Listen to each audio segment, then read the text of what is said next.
What's going on, gym bros and gym girls? My name is James, and welcome to episode 8 of Gym Bro Talks. Today, we have a special guest. His name is Dustin Brown, or as known as Loose to Gain on Instagram and TikTok. He's got a very inspiring, very incredible weight loss journey, and his story inspires definitely a lot of people. So, thanks again for coming onto the show today, Dustin. How are you doing? I'm doing good. Thank you for having me.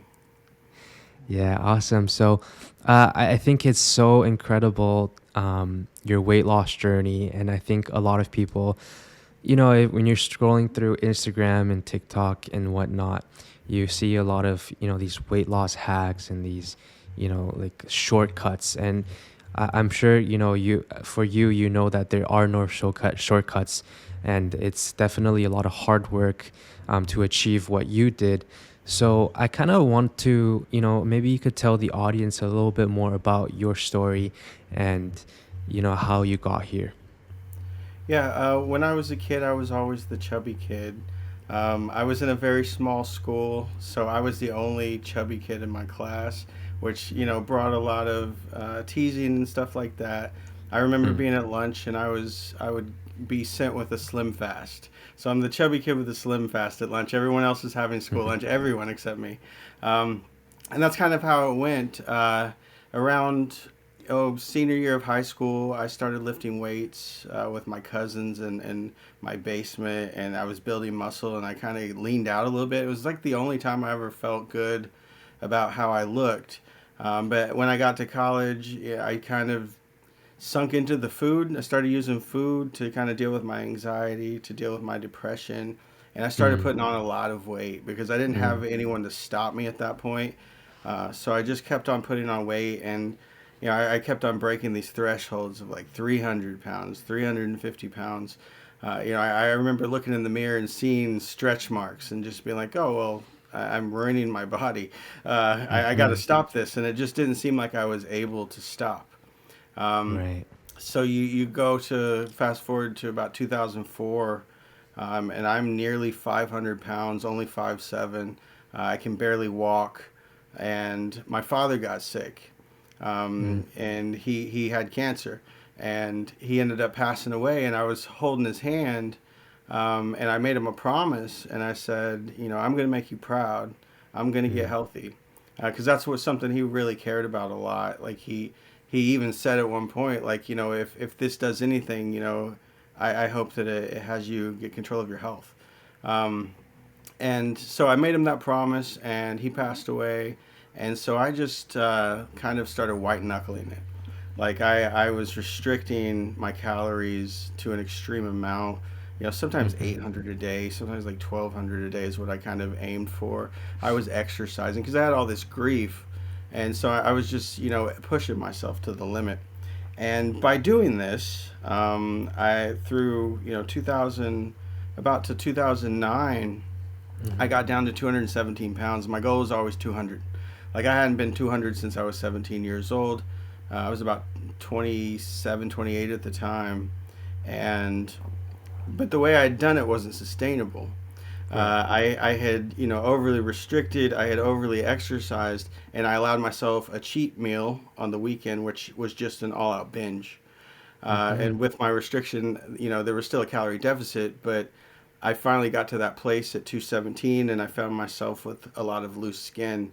I didn't like the way I looked, and I hit this wall, and I started eating. I started binging, and it got out of control again, and so I started going back up. And Mm. this is after thinking that can never happen to me. I've spent 3 years losing the weight. That can't happen. I have to get to my goal, which Yeah. is 200. But it kept slipping farther and farther away, and I was fighting. Like I fought at 285 pounds for probably like 7 months, and then I Mm. got over 300, which was terrible. And then it skyrocketed about 320 and I think I stayed 320 for like a year, and then it started going up again.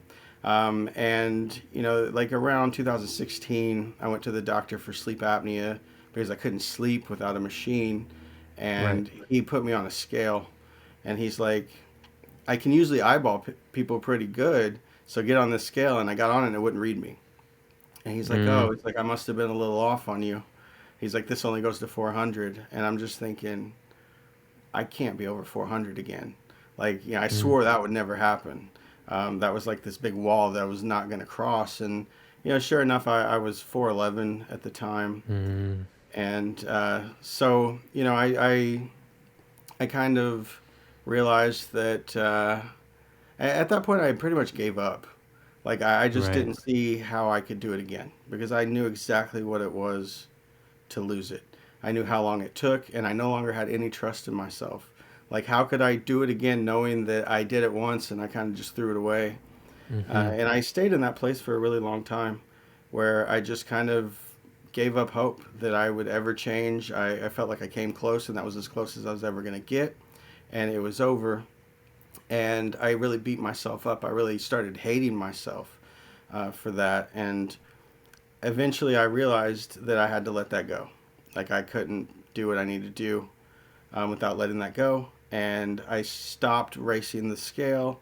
I stopped over restricting, and I decided to do it slowly, to do it Right. sustainably. And so I started in 2017, and my goal's always been 200 forever. I reached that last September, and now I'm at 190. But Wow. with the skin, probably closer to 175, I would say, because I probably have Mm, like about 15 pounds of skin. right. So that brings me here today. That's awesome. Thank you so much for that story. That's very, very inspiring. 411 was your heaviest? 475 was my heaviest. Oh, 475, and now you're down to about 175. Yeah. Wow. That's crazy. And I think it's very incredible because, especially having to do it twice, right? You've done it once and then it kind of relapsed and then you had to do it again. Was it harder the first time or was it harder the second time?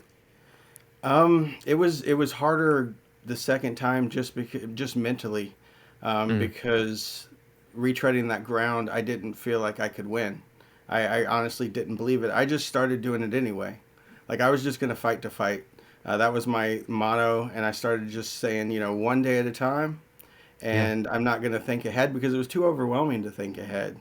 That was too much. I couldn't handle that, and that's what had kept me down. So I just kind of took it one day at a time, slowly. But the process itself actually was easier the second time because I wasn't doing something unsustainable. I wasn't pushing Right. myself. I didn't change everything overnight like I had before. I was easing into it slowly. I wasn't in a race, and that took so much pressure off of myself. I also Mm-hmm. wasn't weighing very much. I'd weigh like once every 2 months, so I Mm, wasn't getting like that scale telling me, you're in a plateau or anything like that. I didn't know. I just focused mm. on the process and what I was doing.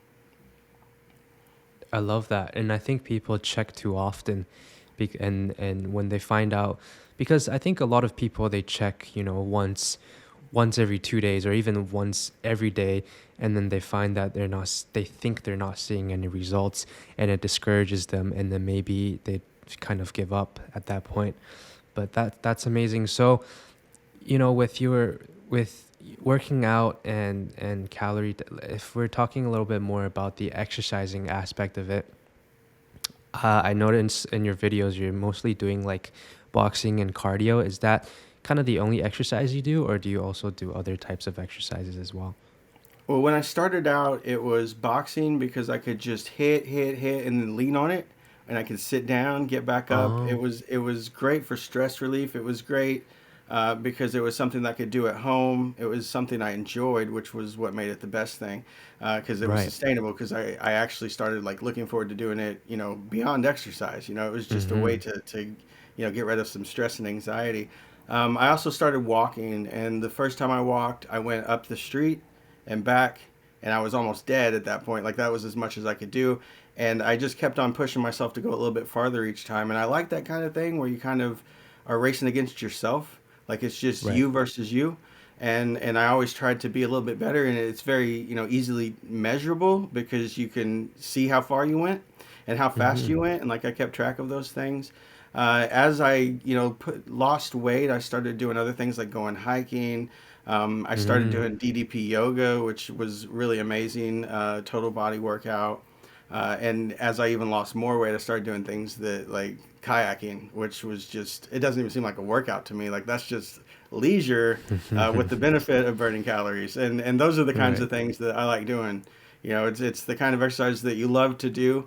Um, I got into strength training as well. I was in the gym probably about 4 times a week, and I loved that. I loved you know, the feeling that gives you, the building of the muscle and all that. And yeah, so I did a lot of dancing as well Wow. in the kitchen. You know, I just I've seen that, yeah. yeah, I just bust a move. You know, I'll dance until I'm sweaty, and you know that also doesn't really seem like an exercise. You wouldn't think like, oh, you know, that was terrible. I'm like, oh, that was amazing. So how did you, because when you were 475 pounds, those are some of the things that you wouldn't be able to do. How did you feel when you lost all that weight, and how, like, what was the emotions that went through your head? Like when I reached my goal weight. Yeah.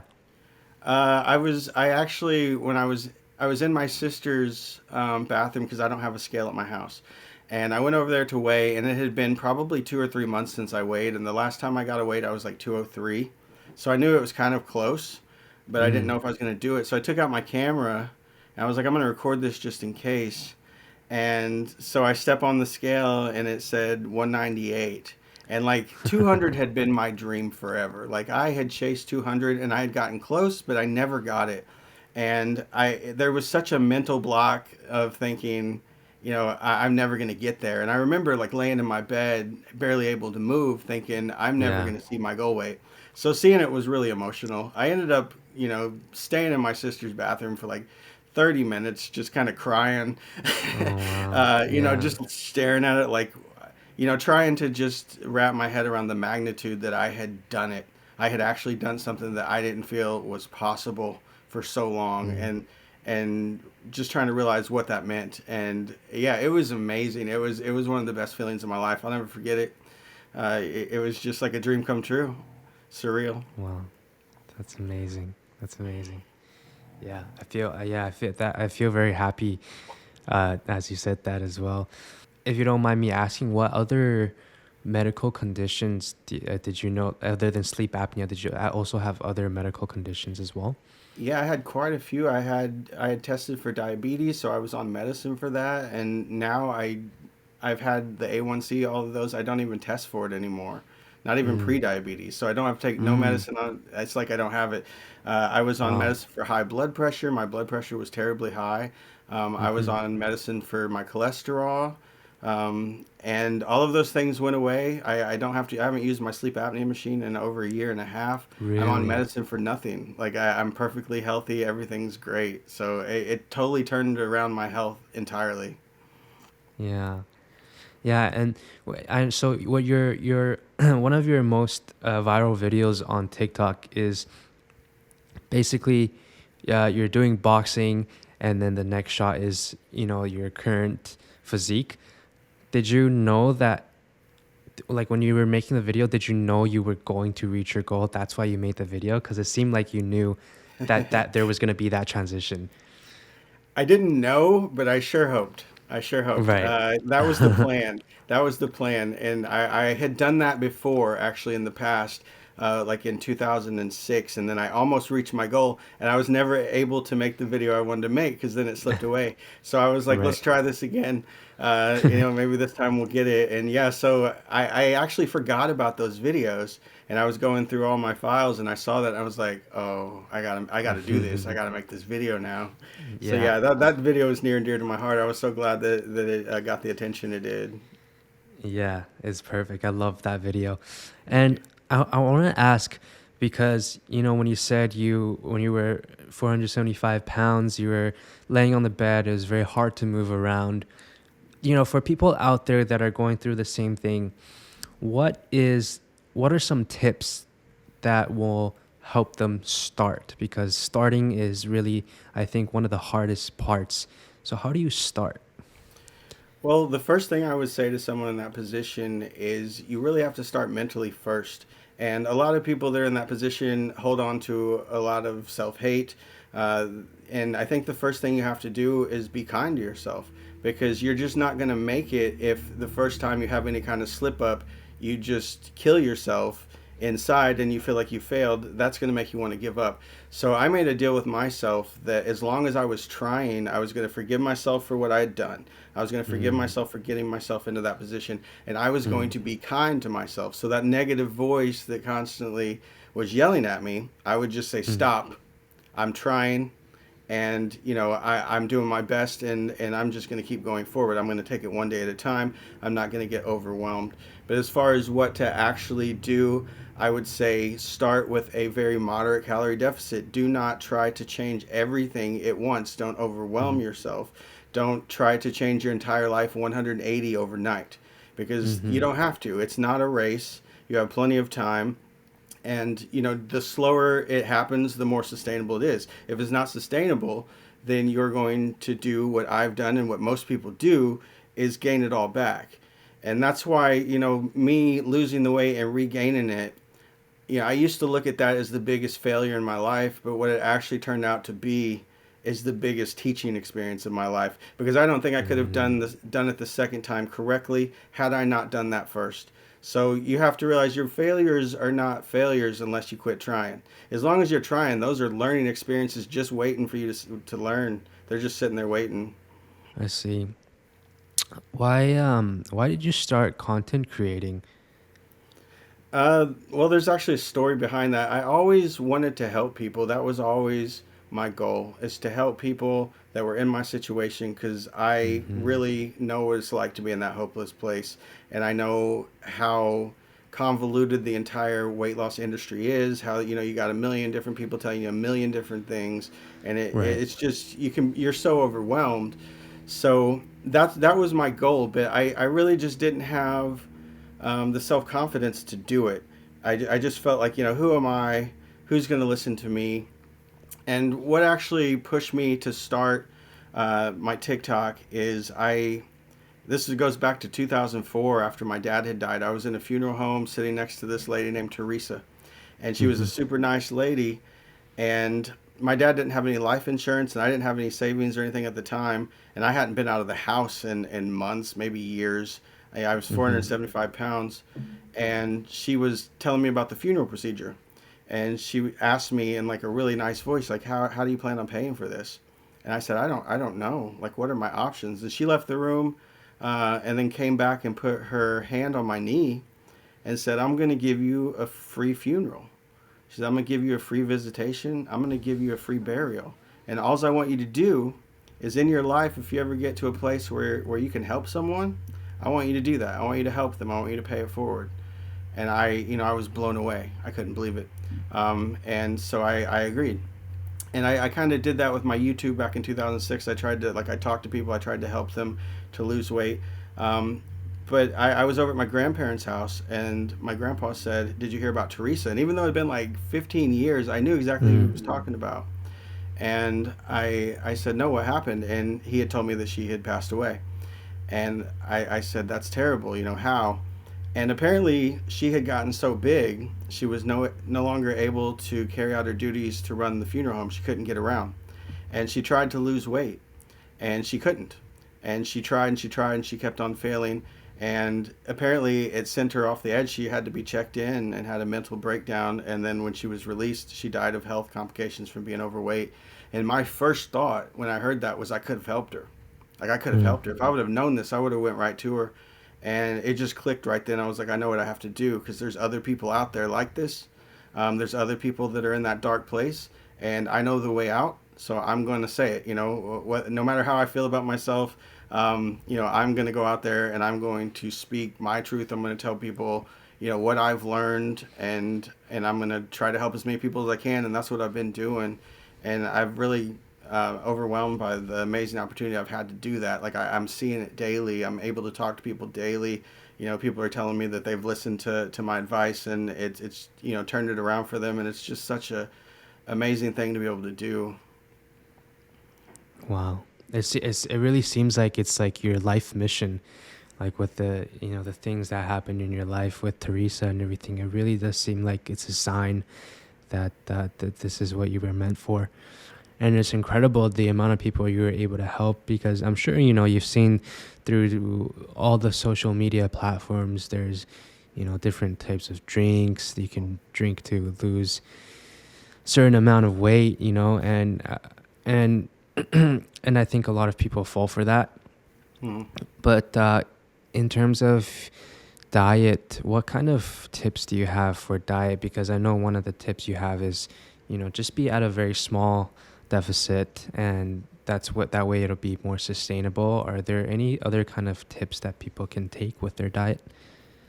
Yeah, definitely. Like I think that when you're creating your diet, it needs to be specific to you. I think that if you aren't enjoying the food that you eat daily, you're not going to continue doing it forever. So I think when you're building your diet, you need to just kind of build step by step. You don't need to overwhelm yourself. You don't need to try to cut your calories super low so that you can lose, 5 pounds a week, what a lot of people want to do. Like I understand the race because I tried that for 20 years, but what's the point in losing 5 pounds if you're going to gain it back later? It's Mm, much better to lose that 5 pounds slower and keep it off than it is to lose it fast and gain it back. So I would say build a diet around the things you like, add protein everywhere you can. The only macro I track is protein. I just try to hit my protein goal, which is zero point 0.8 to 1 gram to my ideal weight. mm, And that sustains your muscle. That's the most filling macronutrient. And then just a small calorie deficit. If you like, for example, I like pizza. That was my favorite food. I don't want to live a whole life without eating pizza.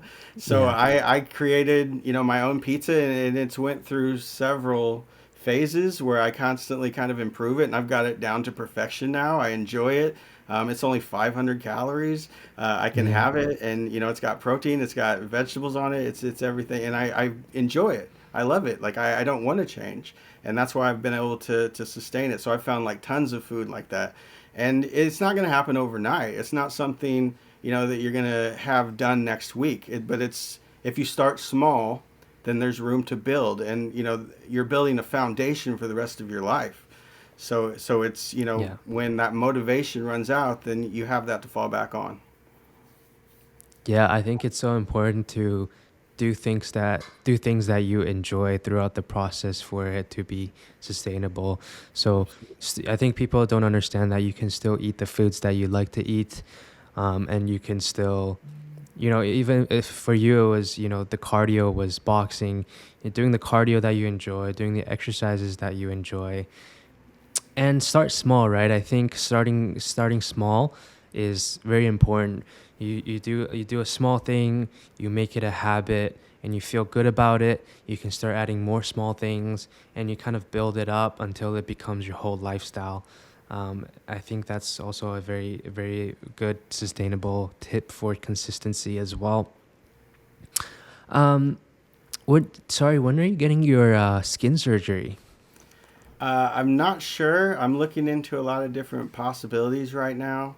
Hmm. My goal was to kind of do it after summer, so I could enjoy the summer and everything without having to be recovering. But it's going to be a major surgery. There's going to be Hmm. three separate surgeries, so recovery time is going to be quite long.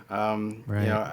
I've never really had a surgery, so I'm not looking forward to that part. But as far as having it done and having it be over with, that is pretty much like the very last step of my dream, which has Yeah. been to kind of feel comfortable in my own skin, which is not something I've done since I was 17 years old. Right. So yeah, once I get that done, like I just can't imagine how I'm gonna feel, because even though like I'm proud of what I've done and everything, the skin is still a big source of Yeah. issues for me mentally.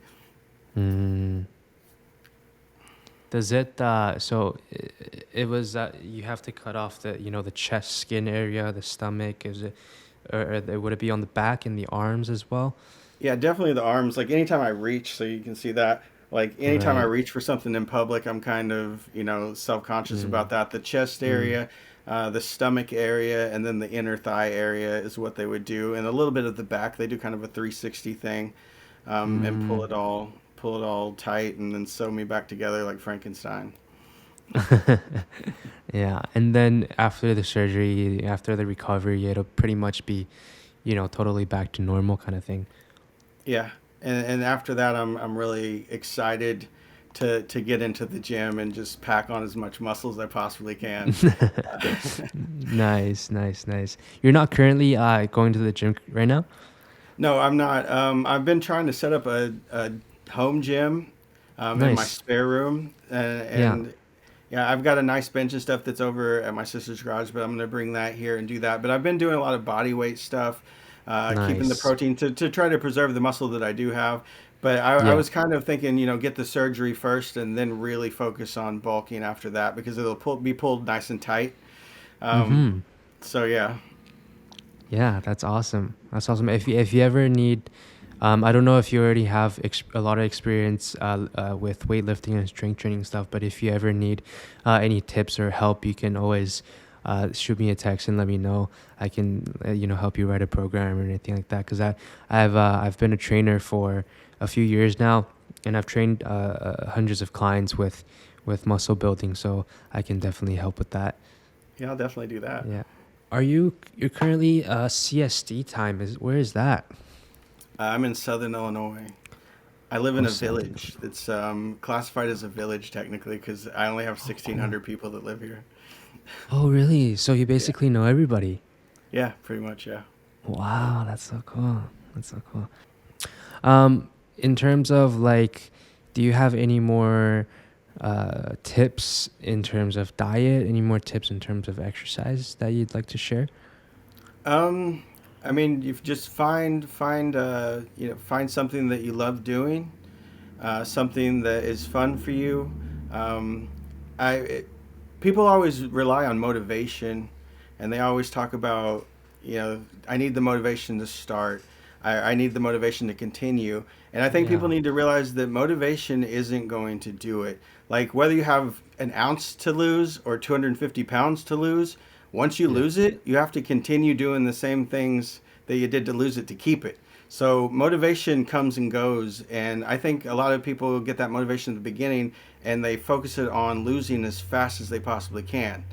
And I think a better way to use that motivation is to focus on making small changes, to changing your mindset, to making it sustainable, to making sure that whatever you're doing is something that you can live with, not just for the next month, not for the next year, but for the rest of your life.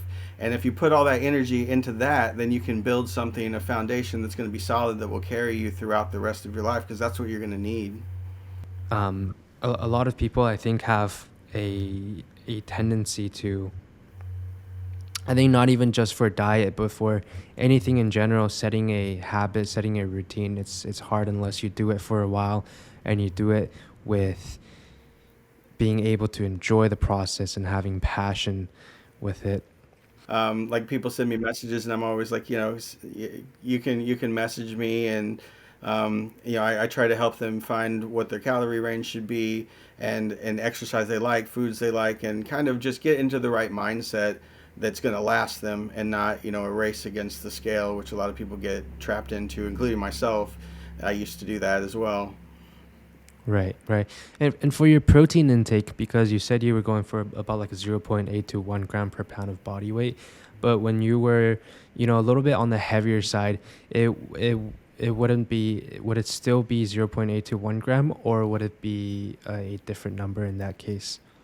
No, I've based that on your goal weight, not what the current weight Mm. is, because I would have been eating like 500 grams of protein a day. Yeah, Nobody yeah, needs that.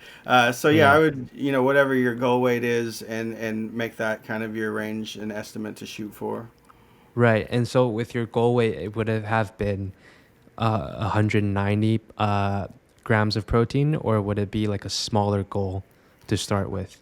My goal right now is about 150 to 190 is what I shoot for, Mm, I and I see. usually get that.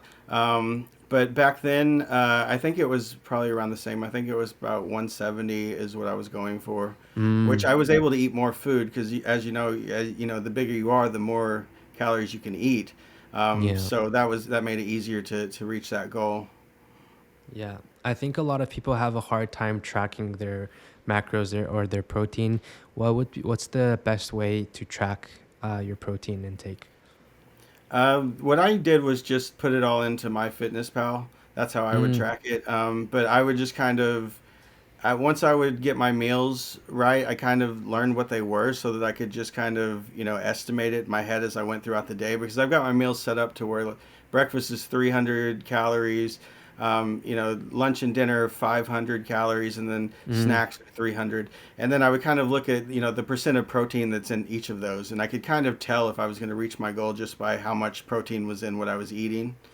So I know one of your favorite foods is tacos. I was just watching that video earlier. What other foods are your favorite, like that you like to eat?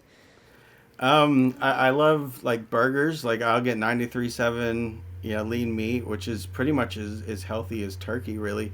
And make a big old burger out of that on some low calorie bread, Yeah. and that's gives me a lot of protein. I make these protein ice cubes that Oh, are amazing. They're so good. They're only 10 calories each, packed with protein because you use protein powder, PB2, stuff like that. They're so good. Like I'll just go by the freezer and grab one, and it's it takes a minute to eat, and it's got only 10 calories in it. Or sometimes I have a bowl of them for a snack. You get 20 of them, it's only 200 calories with like 30 grams of protein.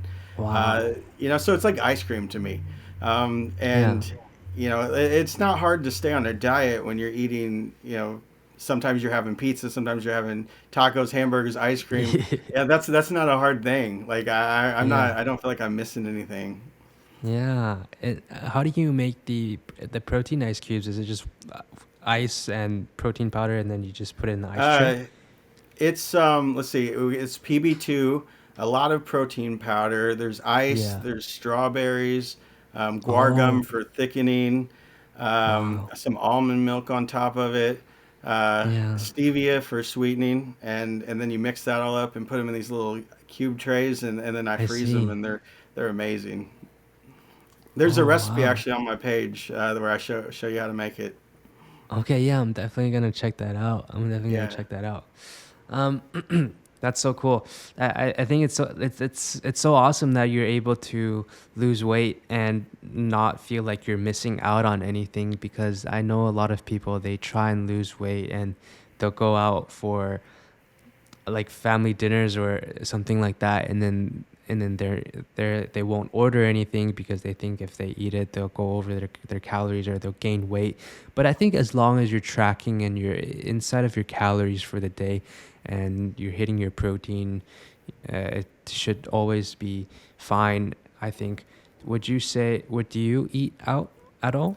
Yeah, I mean, like, so when you're making a lifestyle change and you're thinking about this has got to last for the rest of your life, you've got to live life. I mean, life is going to happen. You're going to be at other places. You're going to be out. So when that happens to me, like I'll go to a fast food restaurant. I keep track of the calories. I'll like Yeah. eyeball it. But even if I end up having more than what I normally say, I normally have 500. Maybe I have 800.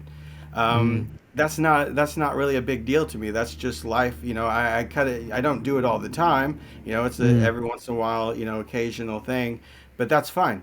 And what I say to that, like for people will they think that they've ruined their diet. They think they've done something wrong, and there's all this shame and stuff. But my right. motto throughout this whole thing has just been, do the next right thing. Like, just do the next Mm, right thing. Like, I don't try to restrict the next day. I don't do anything. I just go about my life as it was, like it didn't happen. right. Right. Because no one meal is going to ruin anything. No one Right. day, just like no one meal is going to make your diet, it's not going to break it either. So the next right thing has been such a great motto for me because it can be used immediately, always. Like it's always right there. Like I can just immediately move on from this, let it go, and continue on instead of getting caught in the shame game and like trying to race to make it up, and that just puts so much pressure and stress on people that they end up getting frustrated, quitting, or doing a lot worse and just making it worse, like saying forget the whole day. I've screwed this whole day up, which I used to do all the time, and that Mm. doesn't lead you anywhere good. When you just throw the whole day out and make one little problem much bigger when you could just let it go and just move on and it won't even matter. Yeah. I love the way you think about that because I think it doesn't actually matter that much if you have like one cheat meal once in a while or even sometimes even a cheat day because it's not nobody's perfect.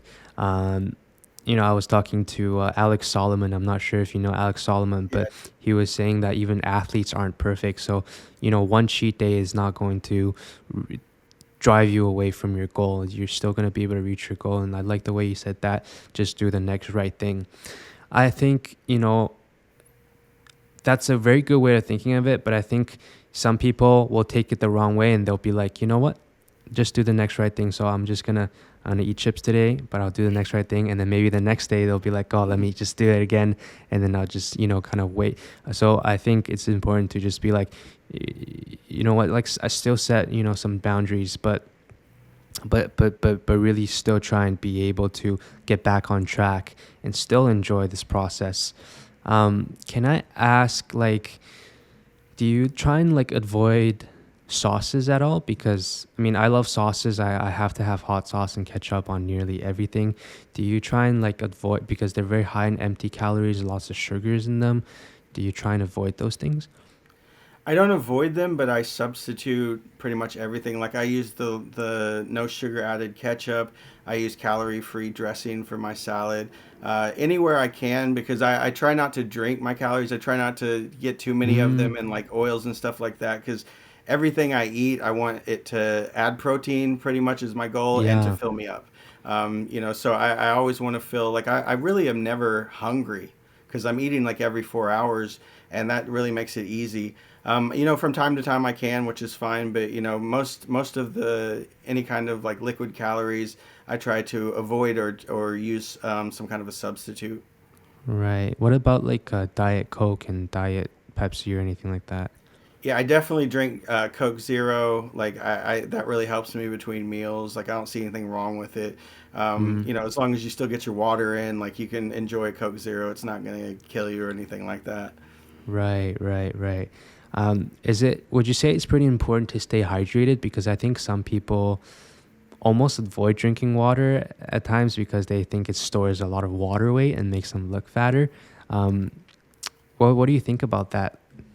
Yeah, it's very important to stay hydrated. I mean, your body needs it, and people who focus on the water weight and stuff usually are a little too preoccupied with the scale, because the scale Ah, measures a lot of things. It doesn't just measure fat loss. The scale's never going to just tell you exactly how much fat you lost. It's going to tell you so much, whether how many carbs you ate, how much water you're storing, and people really get hung up on that, and it just doesn't matter. I saw someone on TikTok the other day that had weighed, and he said he was like dying of thirst, and he took a drink before he weighed, and he regretted that. He's like, I shouldn't have done it because I what? only lost 0.2 pounds. And I'm just thinking, like, the goal is to lose fat.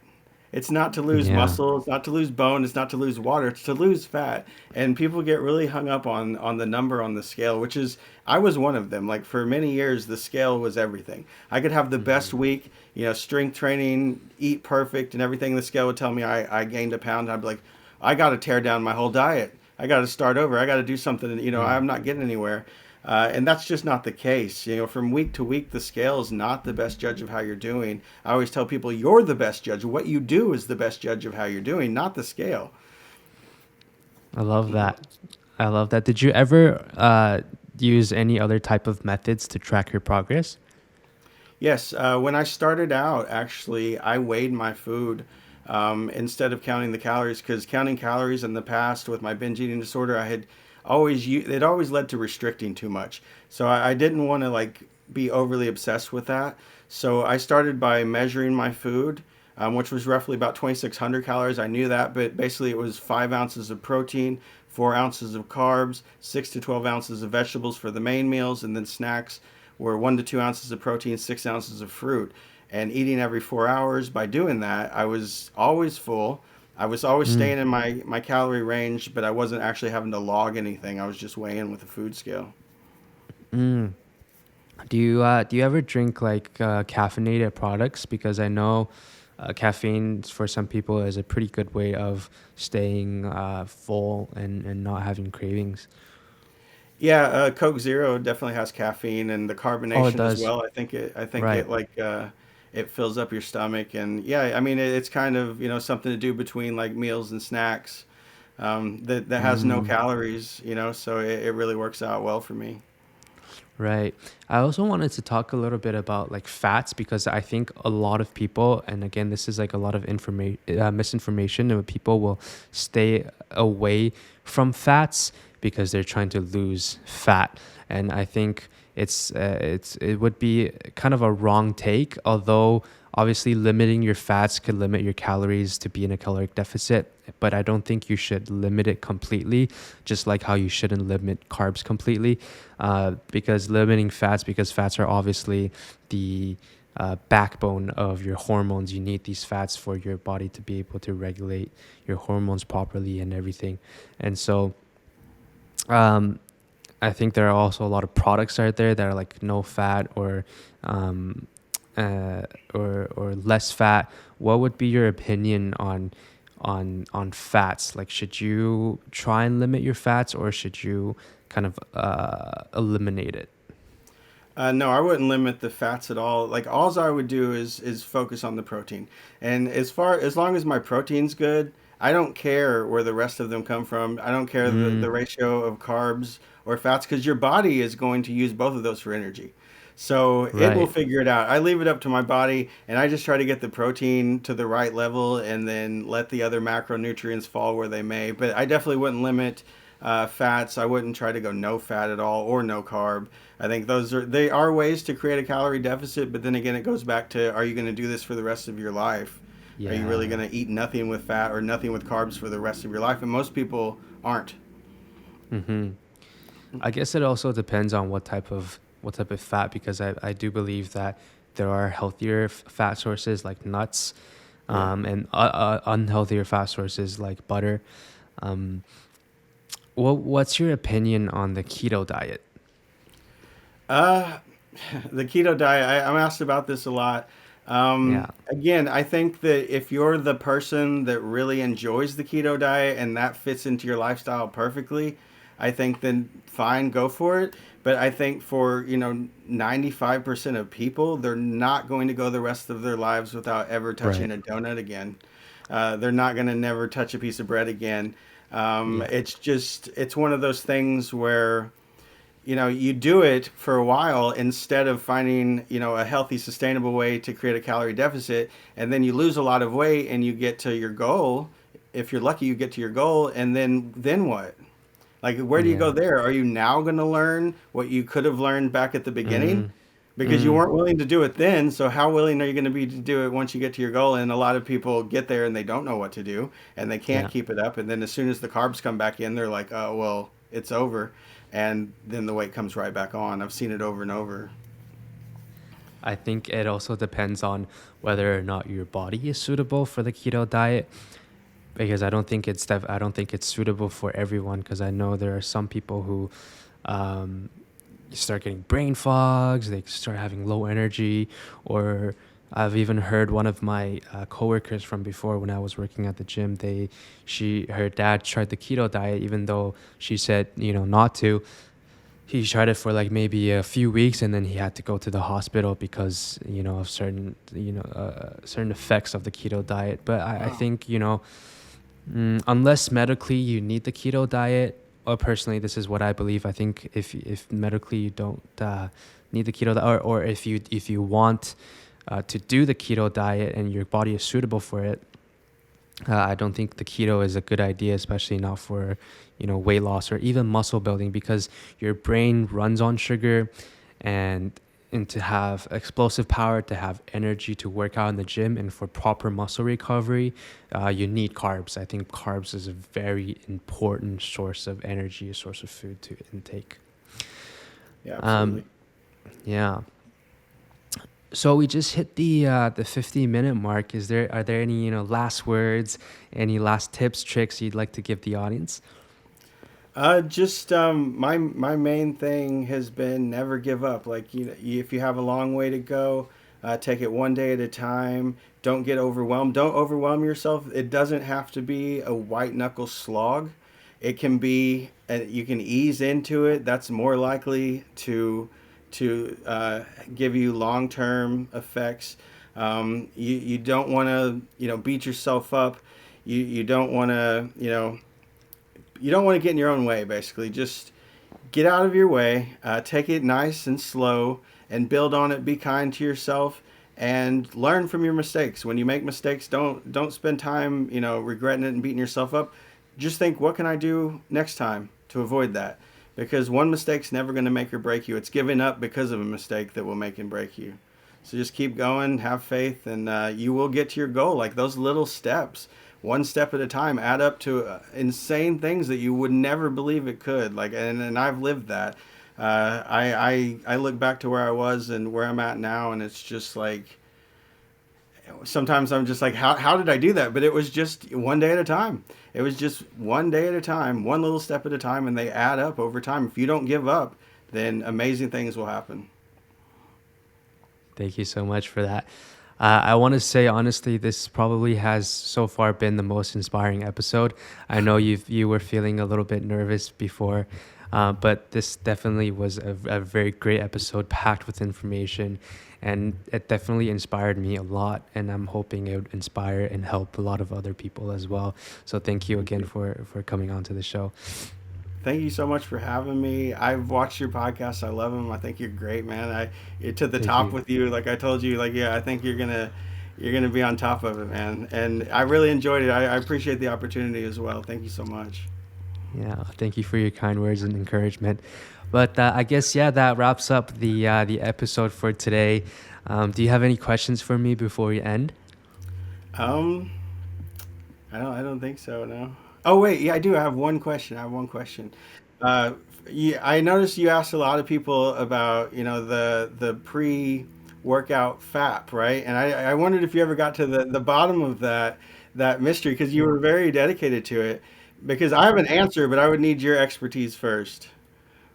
Well, So, I think the end conclusion is really that the studies show that there's such a minuscule effect on your testosterone levels that it probably doesn't matter um, for your gym performance. However, if you watch the one with Noel, what he said was it really just depends on how you feel after the FAP. I think it depends on whether you feel tired and lethargic and sleepy after, or for some people, apparently you do feel like super energized, you're gonna be able to hit PRs, and if that's you, then definitely FAP away. But what was your opinion on that? well, my question for you, being the expert, is like if I took a 20-pound dumbbell and laid sideways on the bench and took a 30-minute nap, is that an effective workout? Probably not. Okay, well then it probably wouldn't work for me then.